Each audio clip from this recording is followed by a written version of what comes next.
What happens when a morning talk show meant to feel safe, familiar, and routine quietly transforms into a cultural battleground, without anyone realizing it at first?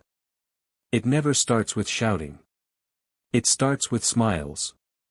The studio lights glow warm and forgiving, washing the set in soft reds and ambers. The temperature inside is carefully controlled, cool enough to keep nerves sharp, warm enough to make everything feel comfortable. The audience settles into their seats with the low rustle of coats and whispers, unaware they're about to witness something far heavier than a casual conversation about football. Joy Behar sits upright at the center of the table, shoulders relaxed, chin slightly raised. She's smiling, the practiced, veteran smile of someone who's done this thousands of times. The kind of smile that says I'm in control here. A stack of cue cards rests beneath her fingers, but she doesn't look down at them yet. She doesn't need to. Across from her, Sara Haines adjusts her posture subtly. Not nervously. Just enough to square herself. Her red belt catches the light as she leans back, arms loose, expression open. Calm. Neutral. Ready. The theme music fades out. The applause tapers off. Joy leans forward just slightly. Hello and welcome to The View. Her voice is smooth, conversational, almost cheerful. The audience responds warmly. This feels normal. Safe. Predictable. But beneath the surface, something else is already moving.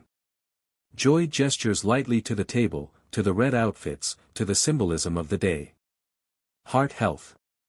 Awareness. Important, but temporary. A warm-up. A calm before impact. Then she pivots. Her tone doesn't change, but the room does. The Super Bowl is on Sunday, Joy says, her eyes flicking briefly toward Sara before returning to the camera. And it's not just football that people are talking about. A beat. A breath. Conservative group Turning Point USA will be streaming an alternative halftime show, headlined by Kid Rock, to protest Bad Bunny performing at the big game. The audience murmurs. Not loud. Just enough to shift the air. Joy tilts her head, the way she does when she's about to ask a question she already knows the answer to. So, do you think the halftime show will get political? She turns fully toward Sara now. The camera follows. Sara doesn't rush to answer. She inhales quietly, lips pressing together for a fraction of a second, not hesitation, but calculation. When she speaks, her voice is even. Measured. Almost disarmingly calm. At the end of the day, she says, this is a business model. Joy's eyebrows lift just a touch. Sara continues, unfazed. They didn't pick Bad Bunny to make a moral statement. They picked him because he was the most streamed artist of the year. Almost 20 billion streams. This is about ratings.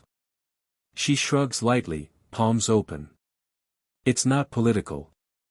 It's music. The audience reaction is mixed, some nods, some crossed arms. Joy doesn't interrupt. She smiles. But it's different now. Not warm. Curious. Sharp. Will he say something political? Joy presses. There it is. Sara doesn't look away. His existence is being made political, she replies. That's the point. Joy shifts in her chair. Sara leans forward now, just slightly. Enough to signal she's not backing off.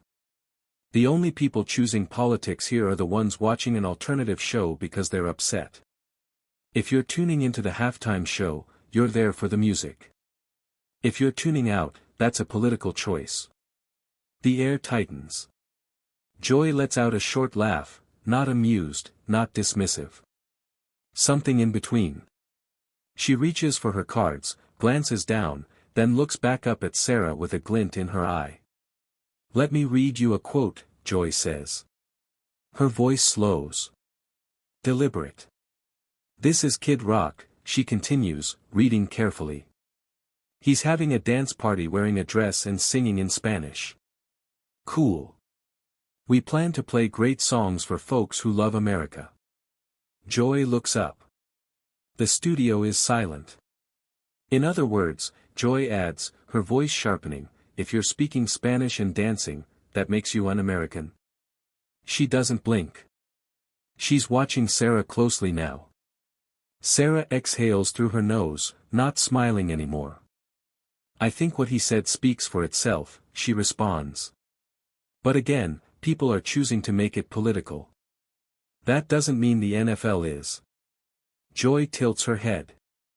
But you don't see a problem with that framing, she asks. Sara meets her gaze. I see a problem with people deciding who gets to define American, she says evenly. But I also see a business choosing an artist because millions of people want to watch him. Joy's lips press together. For the first time, there's a pause that stretches just a second too long. The audience shifts in their seats. Joy leans back, folding her arms, not defensively, but deliberately. You know, she says, her tone lighter but her words heavier, it's funny how dancing in Spanish suddenly become controversial. A soft ripple of applause breaks out. Sara doesn't react. She stays still. Grounded.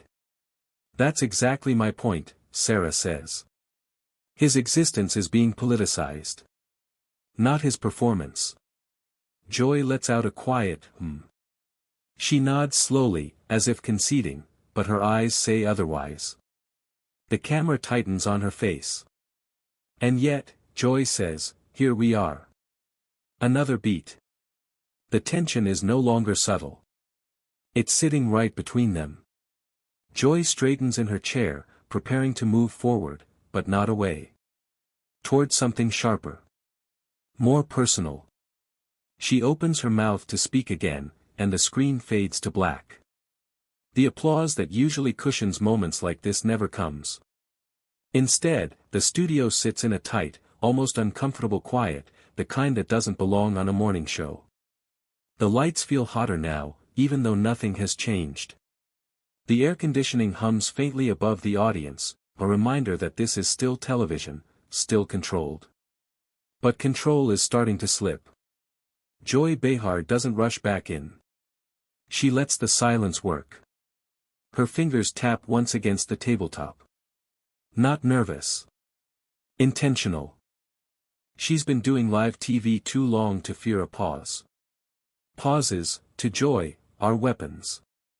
She finally turns back to Sara, her body angled just enough to signal this is no longer a general discussion.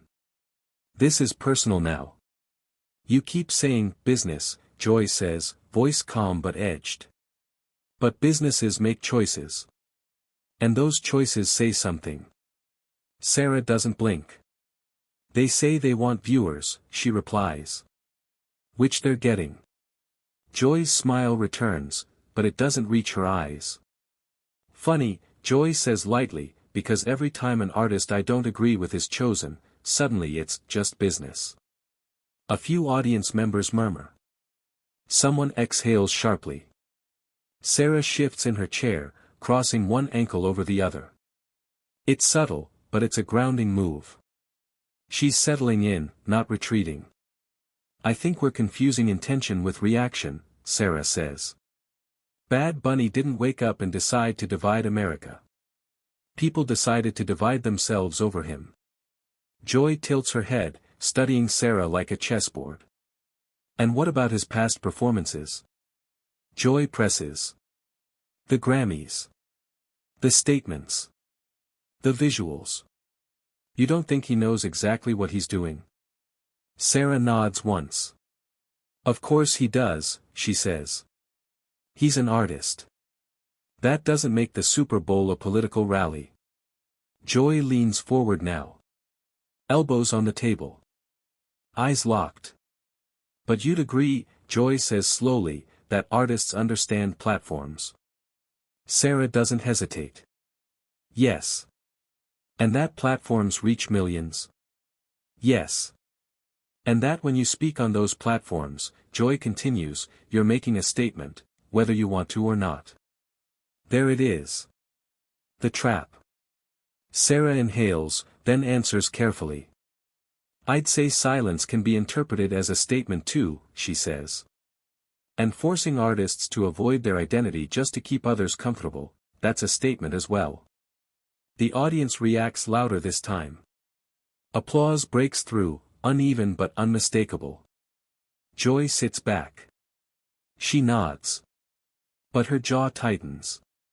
You know, Joy says, her voice sharpening just a notch, no one complained when Phil Collins performed. Or U2. Or Coldplay. She pauses. But suddenly, this is controversial. She looks directly at Sara. Why do you think that is? The question hangs. Sara doesn't rush it. She glances briefly toward the audience, then back to Joy. I think people are uncomfortable when American doesn't look like what they're used to, she says. Joy's eyebrows rise. So you're saying this is racism? Sara doesn't flinch. I'm saying discomfort often hides behind other words. The studio goes very still. Joy exhales sharply through her nose, half laughing. Well, she says, that's one way to put it. She turns slightly toward the camera, then back again, resetting the dynamic, reminding everyone who runs this table. But let's talk about the alternative show, Joy continues. Kid Rock. Turning Point USA. They say they're giving conservative fans a place to go. She shrugs. What's wrong with that? Sara straightens. Nothing, she says. If that's what they want. Joy smiles again. But, she prompts. But let's not pretend it's about music, Sara says. That's a political statement. They're not offering an alternative sound, they're offering an alternative ideology. Joy taps her finger again. One could argue, she says, that Bad Bunny is doing the same thing. Sara shakes her head. No, she replies. One is performing at the invitation of the NFL. The other exists because of outrage. Joy's lips press together. She studies Sara for a long moment, eyes narrowing, not angry, but assessing. And yet, Joy says, people watching at home don't see nuance. They see sides. Sara nods. That's exactly why this conversation matters, she says. Joy leans back, crossing her arms now. Fully. And whose fault is that? Joy asks. The artist? The audience? Or the network that keeps pushing culture wars into entertainment? The question lands harder than expected. Sara hesitates, just for a beat. Joy notices. So, Joy presses, does the NFL have a responsibility here? Sara chooses her words carefully. They have a responsibility to put on a show people want to watch, she says. They're not a political institution. Joy laughs, short and sharp. Oh, come on, she says. The NFL hasn't been just football in years. A ripple of applause follows that. Sara doesn't deny it. No, she agrees. But neither has music. Or television. Or this table. Joy's eyes flash. Well, she says, at least we admit it. She turns her body fully toward Sara now. No pretense of neutrality. Let me ask you this, Joy says quietly. If Kid Rock were performing at the Super Bowl, and Bad Bunny were hosting the alternative show, would you still call it just business? The studio collectively inhales. This is the moment. Sara feels it. You can see it in the way her shoulders lift slightly, then settle. She doesn't smile. She doesn't dodge. Yes, she says. I would. Joy's eyes widen, just a little. Really? Really, Sara repeats. Because consistency matters. Joy studies her, searching for cracks. And what if Kid Rock made statements you disagreed with? Joy asks. Sara doesn't look away. He already has, she says. And I still wouldn't argue he shouldn't be allowed to perform. A murmur rolls through the audience. Joy exhales slowly. So this is about tolerance, Joy says. It's about choice, Sara replies. And letting people decide what they watch without pretending one side is more American than the other. Joy leans forward again, her voice lowering. But words matter, she says. And when someone says songs for people who love America, that excludes someone. Sara nods. I agree, she says. And that's why that statement is political. Not the halftime show. Joy opens her mouth to respond, and stops. She looks at Sara differently now. Not dismissive. Not amused. Challenged. The director's voice crackles faintly through an earpiece somewhere off camera. Time check. Segment length. Move it along. Joy doesn't. She ignores it. You know, Joy says softly, I've been doing this a long time. Sara smiles faintly. I know. And I've seen culture shift, Joy continues. But I've also seen it fracture. She pauses. And sometimes, she says, I wonder if pretending everything is neutral is how we let that happen. Sara leans in now too. And sometimes, she replies, I think insisting everything is political is how we keep it fractured. Their eyes lock. Neither blinks. The audience senses it, this isn't debate anymore. It's philosophy. Identity. Control of the narrative. Joy's voice drops. So which is it, Sara, she asks. Are we uniting people, or just choosing which division we're more comfortable with? Sara opens her mouth, and the camera cuts tighter. The studio lights hum. The audience holds its breath. Because whatever Sara says next won't just answer Joy. It will define the entire conversation. The silence stretches longer than television ever allows. It's the kind of silence that feels loud in your chest, the kind producers hate and audiences feel in their bones. Somewhere above the set, a red standby light flickers. The studio air feels thicker now, heavier, as if the room itself is waiting for impact. Joy Behar doesn't move. She's still leaning forward, elbows on the table, eyes fixed on Sara Haines. Her expression is no longer playful, no longer teasing. This is the look of someone who has decided not to let go. Sara feels it. She inhales slowly, steadying herself, not because she's unsure, but because she knows whatever she says next will be clipped, replayed, debated, weaponized.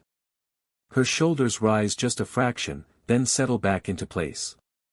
She meets Joy's gaze.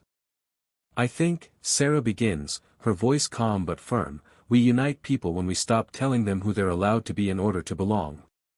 The words land quietly. But they land hard. A few heads in the audience nod. Others stiffen. You can almost see the split forming in real time, rows of people processing the same sentence in completely different ways. Joy blinks once. Then she leans back. Not retreating. Resetting. That sounds nice, Joy says, her tone cool, measured. But reality isn't that clean. She gestures lightly with one hand, palm up, as if weighing something invisible. Words don't exist in a vacuum. Performances don't exist in a vacuum. When you step onto the biggest stage in America, you're part of the conversation whether you want to be or not. Sara nods slowly. I agree, she says. But conversation isn't the same as confrontation. Joy's lips tighten. Tell that to the people who feel erased, she says. Sara doesn't look away. I would, she replies. And I'd also tell them they don't get to erase someone else in return. The studio reacts, this time not with applause, but with a collective intake of breath. It's that sharp, shared moment of realization, this has gone somewhere else. Joy's eyes narrow, not in anger, but in focus. So you're saying, she says, that criticizing this halftime show is erasure. I'm saying, Sara responds carefully, that labeling someone as un-American because of how they speak or dance or exist is. Joy nods slowly, tapping her finger once on the table. Kid Rock didn't say that, she counters. Sara raises an eyebrow. He implied it. Joy exhales sharply. You see, Joy says, this is where we differ. You hear implication. I hear people feeling pushed out of their own culture. Sara leans forward now, mirroring Joy's posture. The symmetry isn't accidental. It's instinctive. And I hear people finally seeing themselves reflected, Sara says. For the first time. Joy pauses. For just a moment, something flickers across her face, recognition, maybe. Or resistance. And what about the viewers at home, Joy asks, who feel like every space is changing too fast, too loud, too much? Sara softens her tone slightly. I'd say discomfort isn't the same as exclusion, she says. And growth rarely feels comfortable. Joy lets out a quiet laugh, not mocking, but weary. You're very good at this, she says. Sara smiles faintly. So are you. The audience chuckles nervously, grateful for the brief release. But it doesn't last. Joy straightens in her chair, reclaiming her authority. I've been called a lot of things, Joy says. Out of touch. Too blunt. Too opinionated. She shrugs. But I've also watched this country tear itself apart over symbols. She looks directly at Sara. And sometimes I wonder if we're asking too much of entertainment to fix what politics broke. Sara listens closely. I don't think entertainment should fix it, she replies. I think it should reflect it. Joy tilts her head. And if that reflection makes people angry? Then they're already angry, Sara says gently. The mirror didn't cause it. The room goes quiet again. Joy leans back, folding her arms, this time not defensively, but thoughtfully. You know, she says slowly, there was a time when halftime shows were just fun. Sara nods. And there was a time when fun only included certain people, she says. Joy's eyes flicker. That's fair, she admits, after a beat. The admission lands heavier than any argument. The audience reacts, not loudly, but collectively. A subtle shift. A release of tension. Joy exhales. But I still worry, she continues, that we're losing something when everything becomes a statement. Sara considers that. I worry we lose more when we pretend nothing ever was, she says. Joy looks at her for a long moment. Then she smiles. Not the TV smile. A real one. Well, Joy says, I don't think we solved America today. A ripple of laughter moves through the studio. But, Joy adds, I do think we proved one thing. Sara raises an eyebrow. What's that? Joy gestures between them. That two people can disagree without screaming at each other. The applause this time is genuine. Fuller. Warmer. Sara nods. And that disagreement doesn't mean disrespect, she says. Joy points at her. Exactly. She turns slightly toward the camera now, reclaiming the broader audience, but the tension lingers like an echo. At the end of the day, Joy says, watch what you want. Don't watch what you don't. She glances back at Sara. But don't pretend it's all meaningless either. Sara smiles. And don't pretend it's all malicious, she replies. Joy chuckles. Touché. The director's voice crackles again, this time louder, more insistent. Time to move on. Time to reset. Joy nods almost imperceptibly, acknowledging it. She turns fully to the camera. But one thing's for sure, Joy says, whether you're watching football, commercials, or the halftime show, America's still talking. She pauses. And maybe that's not such a bad thing. The applause swells. The tension dissolves, but it doesn't disappear. It settles into something unresolved, something viewers will carry with them. Sara leans back in her chair, exhaling quietly. Her hands relax on the table. She knows what just happened wasn't a fight, but it wasn't nothing either. Joy glances at her one last time. A look of respect. A look of acknowledgement. The camera pulls back. The lights feel cooler now. But at home, millions of screens glow a little brighter, because moments like this don't end when the segment does. They replay. They circulate. They ignite comment sections and group chats and late-night arguments. And that's where this story really continues. If you felt the tension, if you saw yourself in this debate, if you believe conversations like this matter, like the video. Comment your thoughts. Subscribe for more deep, cinematic breakdowns. And share this moment, because it wasn't just television. It was a mirror.